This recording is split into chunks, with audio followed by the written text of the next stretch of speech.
அஸ்ஸலாமு அலைக்கும் ரஹ்மத்துல்லாஹி வபரகாத்துஹு.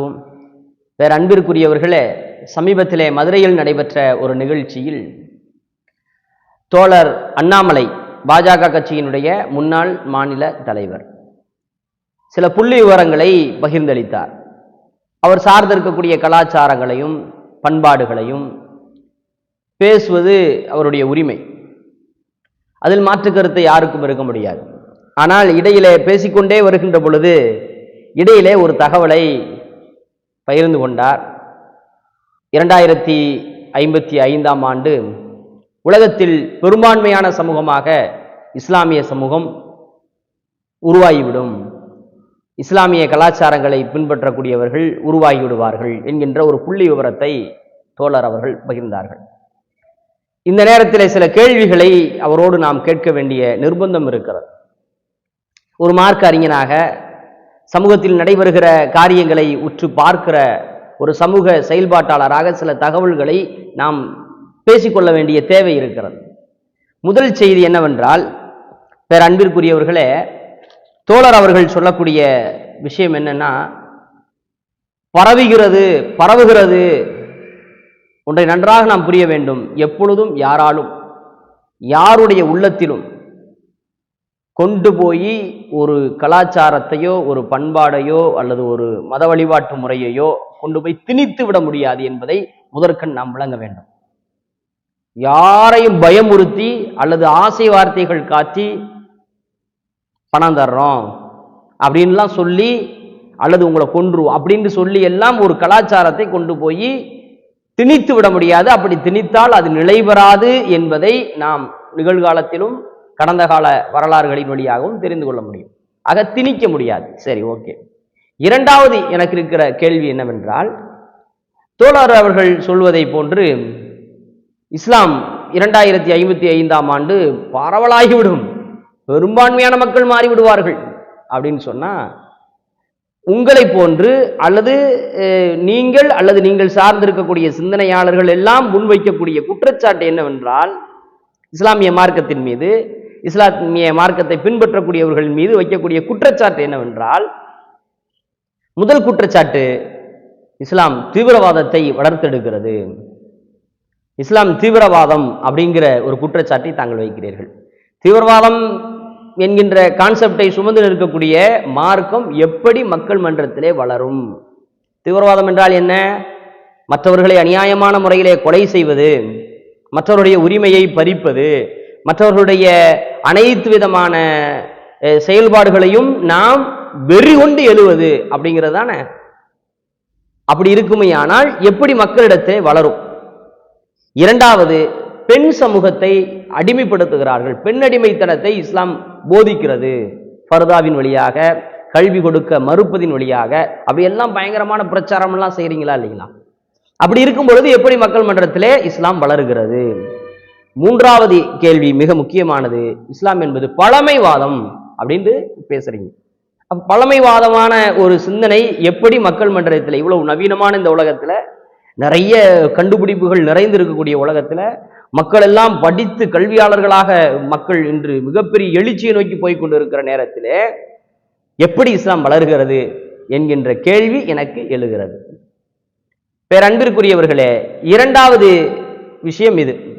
முதல் செய்தி, யாருடைய கலாச்சாரத்தையும் யாரும் கொண்டு போய் திணிக்க முடியாது. இரண்டாவது செய்தி, நீங்கள் வளர்கிறது என்று சொல்லுகிற மார்க்கத்தின் மீது நீங்கள் வைக்கக்கூடிய குற்றச்சாட்டுகள் 1, 2, 3 நாம் நினைவுபடுத்தி இருக்கிறோம். இப்படி இருக்கும் பொழுது எப்படி இஸ்லாமிய மார்க்கம் வளருகிறது என்பதை நீங்கள் தான் இதற்கு நீங்கள் பதில் சொல்ல வேண்டும்.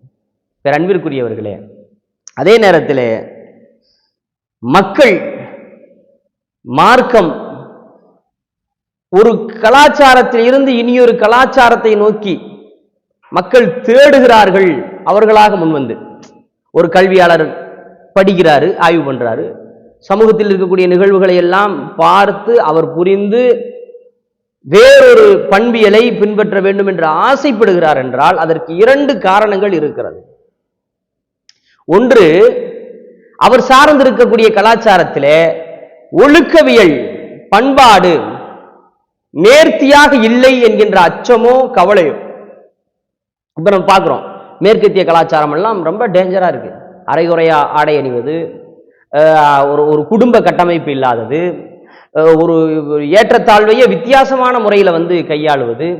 இன்னைக்கு நிறைய பார்த்தோம்னா குழந்தைகளுக்கு மத்தியில் குழந்தைகளுடைய உள்ளங்களிலேயே ஏற்படுகிற ஆபத்தான வெறித்தனமான செயல்பாடு. ஒரு மாணவன் துப்பாக்கி எடுத்துட்டு போய் சுட்டு ஆசிரியர் உட்பட சக மாணவர்களை சுட்டு கொன்றான். மேற்கத்திய நாடுகள்ல பலதும் பார்க்கிறோம் நம்ம. அப்படி இந்த கலாச்சார இன்மை, ஒழுக்கமின்மை அவனுக்கு வழியை தருகிறது என்றால் ஒழுக்கமான பண்பியல் எங்கிருக்கு என்று தேடி செல்வான்.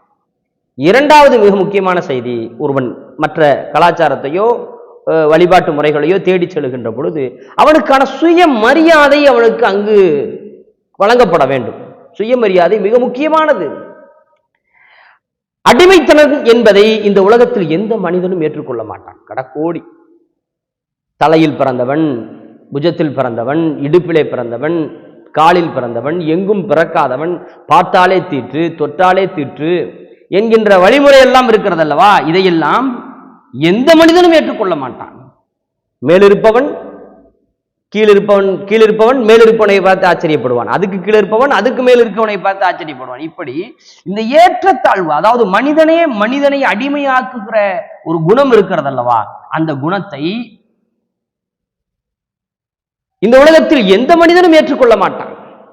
1400 ஆண்டுகளுக்கு முன்பாக இந்த பூமி பந்தில் முஹம்மது நபி ஸல்லல்லாஹு அலைஹி வஸல்லம் அவர்கள் மக்கள் மன்றத்திலே நாம் வாழ்ந்து கொண்டிருக்கிற இந்த வாழ்வியலில் மது, போதை, லஞ்சம், லாவண்யங்கள் ஊடுருவி அடிமைத்தனம் தலை தூக்கி மக்களை கொடுமைப்படுத்தி கொண்டிருக்கிற அந்த வேளையில் அதையெல்லாம் மனித சமூகத்திற்கு எதிரானது என்பதை அடையாளப்படுத்திய பொழுது மக்கள் இந்த கலாச்சாரமோ இந்த வாழ்வியல் முறையோ தவறானது, இது சரியானது என்று ஏற்றுக்கொண்டார்கள். அதுதான் மார்க்கம். இன்றும் மக்கள் அப்படி தேடுகிறார்கள் என்றால் அதை எத்துணை பெரிய சக்தியாலும் தடுக்க முடியாது, எத்துணை பெரிய அதிகாரத்தாலும் அதை மக்களுடைய உள்ளங்களில் இருக்கிற அந்த ரணத்தை, கவலையை, நமக்கு இங்கு இழப்பு இருக்கிறது, வலி இருக்கிறது, நாம் சுயமரியாதை இழந்து கொண்டிருக்கிறோம். சமீபத்தில் கூட பாருங்க, திருமாவளவன் ஐயா அவர்கள், விடுதலை சிறுத்தையினுடைய கட்சி தலைவர் திருமாவளவன் ஐயா அவர்கள் என்னை அந்த கோயிலுக்குள் அழைத்து செல்ல முடியுமா என்றெல்லாம் கேள்வி எழுப்பியிருக்கிறார்கள். ஆக இது போன்ற அடிமைத்தனம் எங்கு தலை தூக்குகிறதோ, கலாச்சார ஒழுக்க மின்மை எங்கு நடைபெறுகிறதோ அங்குதான் மக்கள் மாற்று சிந்தனை நோக்கி நகருவார்கள் என்கின்ற செய்தியை இந்த நேரத்திலே நாம் ஆழமாக புரிய வேண்டும். ஆக தோழர் அவர்கள் அந்த மதம் பரவுகிறது, இந்த மதம் கொடிகட்டி பறக்கிறது என்பதை ஆய்வு செய்வதை விட்டுவிட்டு தான் சார்ந்திருக்கக்கூடிய கலாச்சாரத்தில் இருக்கிற குறைபாடுகளை, அங்கு நிலைநாட்ட வேண்டிய மனித உரிமையை குறித்து அவர் சிந்தித்தார் என்றால் அது வெற்றிக்கான பாதையாக இருக்குமே தவிர, யாருடைய உள்ளத்திலும் யாரும் கொண்டு போய் திணித்து விட முடியாது என்பதை ஆழமாக தோழர் அண்ணாமலை அவர்கள் உட்பட பலரும் நினைவில் வைத்துக் கொள்ள வேண்டும் என்பதை இந்த தருணத்திலே நான் நினைவுபடுத்த கடமைப்பட்டு இருக்கிறேன். வல்ல இறைவன், நம்ம எல்லாம் படைத்த ஏக இறைவன் நம்மை செழுமையான சுதந்திரமான சுவாச காற்றை சுவாசிக்கிற மக்களாக ஆக்கி தருவானாக. அஸ்ஸலாமு அலைக்கும் ரஹ்மத்துல்லாஹி வபரகாத்துஹு.